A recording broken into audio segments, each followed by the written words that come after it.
335 अध्याय है। कल आपने महात्मा सुना था, आज प्रथम स्कंद में हम प्रवेश कर चुके हैं और ये श्रीमद् भागवत का मूल मंगलाचरण है। इसमें 3 श्लोक आपने सुने। इसमें बताया गया किसका पहले ध्यान किया जाए, दूसरे श्लोक में बताया जाए किम गेयम, किसको गावे, और तीसरे श्लोक में बताया गया किम पेयम। ये अभी आपने श्रवण किया, समरी बता रही हूं मैं आपको। तो श्रीमद् भागवत के मूल मंगलाचरण में जन्मातस्य यतः, ये ब्रह्म सूत्र है। ब्रह्म सूत्र के 2 सूत्र, उसमें से एक सूत्र ये है। मानो बताया जा रहा है कि श्रीमद् भागवत महापुराण वेदों का ही सार है। इसमें बताया गया इसका ध्यान करे, तो कहा गया सत्यम परम धीमहि। हम परम सत्य का ध्यान करते हैं। श्रीमद् भागवत कृष्ण कथा कहते हैं। जब हम आए थे तो किसी ने कहा था कृष्ण कथा हो रही है, तो उसमें ऐसा नहीं लिखा गया कृष्णम परम धीमहि। जब भगवान कृष्ण की ही लीलाएं इसमें गाई गई है तो ऐसे भी लिख सकते थे, लेकिन ऐसा नहीं लिखा सत्यम परम धीमहि। मानो कहना चाह रहे हैं भगवान कृष्ण ही परम सत्य है। और यदि किसी एक देवता का, एक भगवान का नाम लिख देते तो शायद बाकी भक्त परहेज करते। तो इस कारण भी सत्यम परम धीमहि, क्योंकि सत्य को हर कोई पूजता है। कोई कितना भी झूठा व्यक्ति हो, वो चाहेगा कि मैं भले ही किसी से झूठ बोलूं, लेकिन हर कोई मुझसे सत्य बोले। तो सत्य के उपासक हर कोई है, इसलिए सत्यम परम धीमहि। और इसी के ही कई भाव प्रकट करे गए हैं। तो श्री कृष्ण पर जो अर्थ करा गया, सत्यम सच्चिदानंद स्वरूपम श्री कृष्णम परम परमेश्वरम धीमहि ध्यायेमा।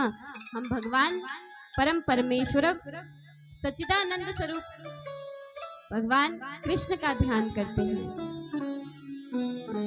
और क्या होगा सुन के, तो कहा शिवदम, कल्याण हो जाएगा और तीनों ताप जो है वो मिट जाएंगे। धर्म के बारे में भी आपने थोड़ी देर पहले सुना था। धर्म कैसा हो? निष्काम हो और निष्कपट हो। निष्काम यानी कोई काम पूर्वक भी धर्म होता है। धर्म क्या है? मातृ देवो भव, पितृ देवो भव, आचार्य देवो भव।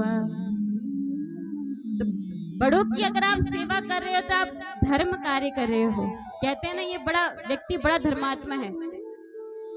तो धर्म क्या है? जो वेदों ने उपदेश दिया वही धर्म है। बोले श्रीमद् भागवत महापुराण की। जो वक्ता होता है ना, वो चारों तरफ देखता है, उसको पूरा पता होता है कौन सुन रहा है कौन नहीं सुन रहा।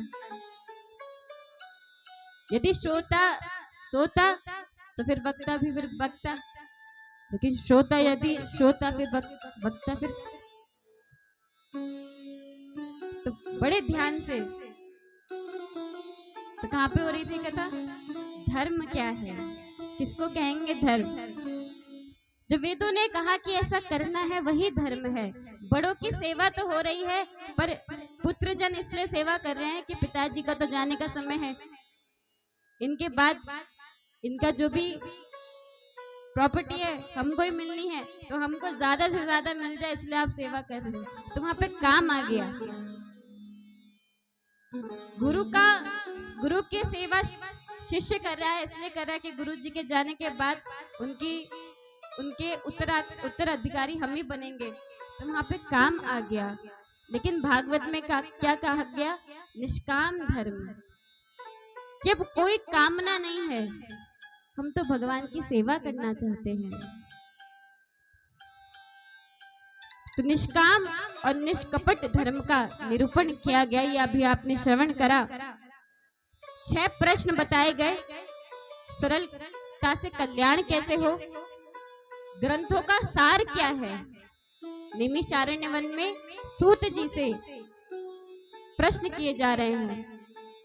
शौनक ऋषि द्वारा ये 6 प्रश्न। सरलता से कल्याण कैसे हो, ग्रंथों का सार क्या है, भगवान जन्म क्यों लेते हैं, और भगवान ने कितने अवतार लिए, और अगर अवतार लिए तो क्या क्या लीलाएं करी, और भगवान के धाम जाने के बाद धर्म किसकी शरण लेता है। ये 6 प्रश्न में पूरे भागवत में समाहित है। बोले सुखदेव जी महाराज की। कल हमने आपको बताया था, जब हम कहते हैं बोले व्यास जी महाराज की, तो एक बार मैंने कहा कथा में, किसी ने कहा व्यास जी महाराज की, तो मैंने दोनों हाथ उठा के बोला जय। तो सब मेरा मुख देख रहे थे, तो मानो मुझे ऐसा भाव हुआ कि उनको लगा कि मैं अपनी जय जयकार कर रही हूँ। तो व्यास पीठ में तो अभी हम बैठे हैं, लेकिन जब हम कहते हैं व्यास महाराज की जय, तो हम सुखदेव जी के लिए कह रहे हैं, ये भाव उनके लिए है। सुखदेव जी कौन है? श्रीमद् भागवत के मुख्य वक्ता हैं। आइए इनकी कथा में चलते हैं, कैसे इनका जन्म हुआ। जब प्रश्न पूछे तो सूत जी महाराज ने मैंने गुरुदेव सुखदेव जी का ध्यान किया।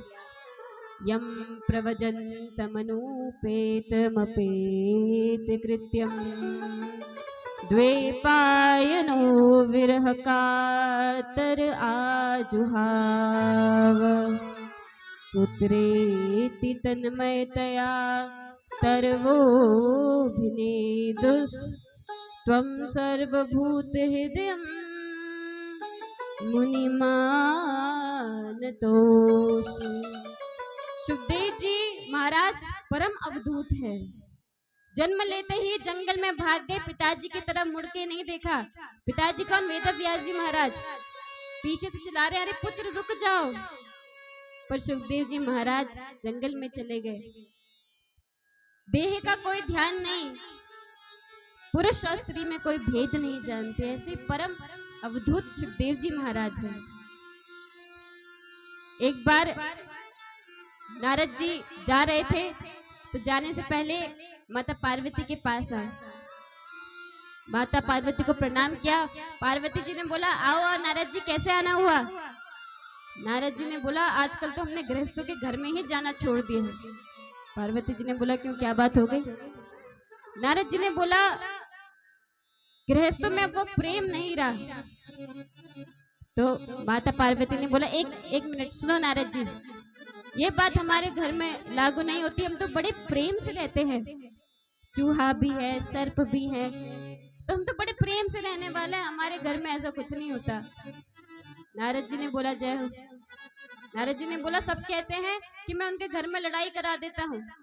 पार्वती जी ने बोला नारद जी ये हमारे घर में नहीं होगा, आप कितनी भी कोशिश कर लो।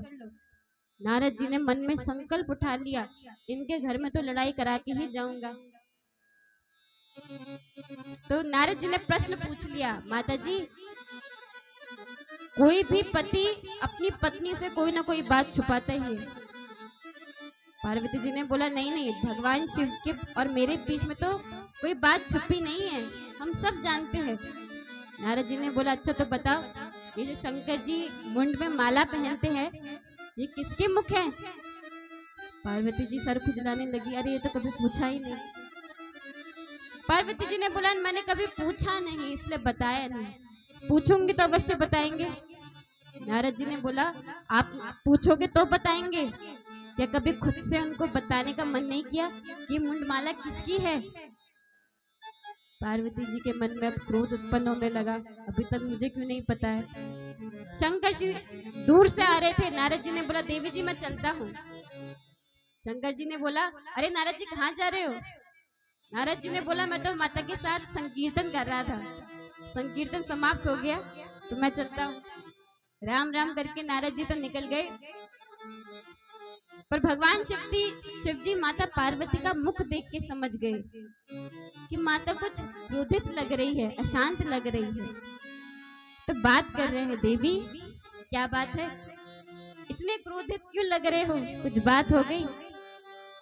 माता पार्वती जी ने बोला ये शंकर भोले बाबा ये सब ऐसे ही नाम रखे हैं, भोले नहीं है आप।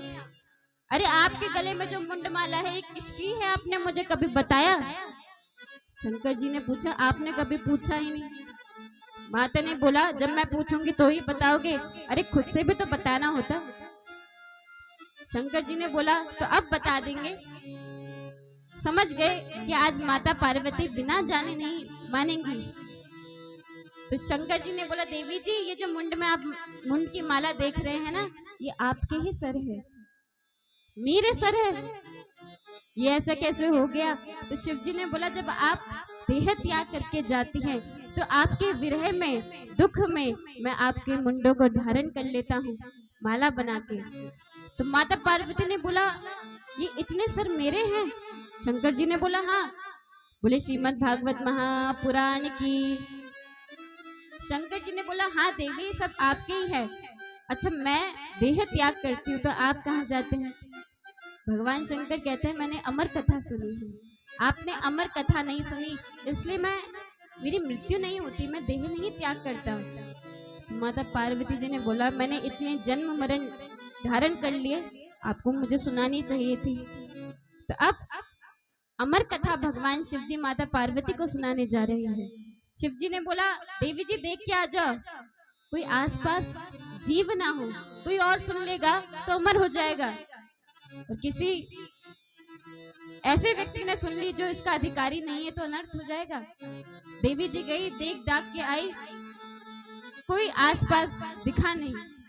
एक अंडा तो वहां पे था शुक का, तो सोचा ये तो भी जीवित नहीं हुआ, बच्चा नहीं हुआ, तो उसको जाने दिया। शिव जी के पास आके बोली हाँ देव मैंने देख लिया, कोई जीव आसपास नहीं है, आप कथा प्रारंभ करिए।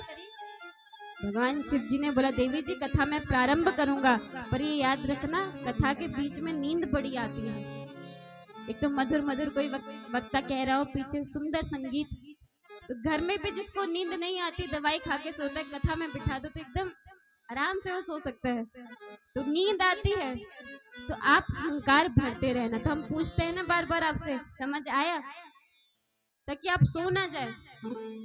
और ये अनमोल है, जो अनमोल होता है वो बड़ी सावधानी से दिया जाता है। शिव जी ने माता पार्वती को कहा देवी जी आप हंकार भरते